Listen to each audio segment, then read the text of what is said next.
ভগবদ গীতার ষষ্ঠ অধ্যায় ধ্যান যোগ। ওম নমো ভগবতে বাসুদেবায়।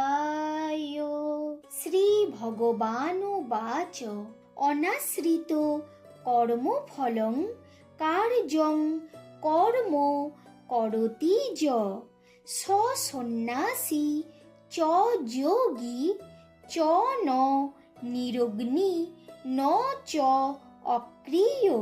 শ্রী ভগবান বলিলেন, কর্মফলের আশা না করিয়া যিনি কর্তব্য নিত্য কর্ম করেন তিনিও সন্ন্যাসী, তিনিও কর্মযোগী।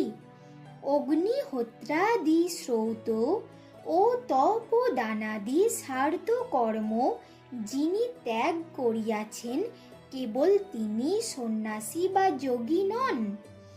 যং সন্ন্যাসম ইতি প্রাহু যোগং তং বিদ্ধি পাণ্ডব ন হি সংন্যস্ত সংকল্প যোগী ভবতি কশ্চন।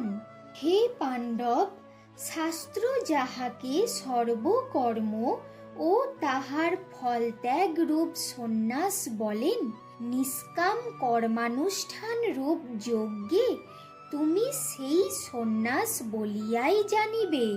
কারণ সংকল্প শূন্য না হইলে, মানে কর্মফলের বাসনা ত্যাগ না করিলে কেহ কর্মযোগী হইতে পারে না। অর্থাৎ কর্মফলের আশা ত্যাগ করে কর্ম করো।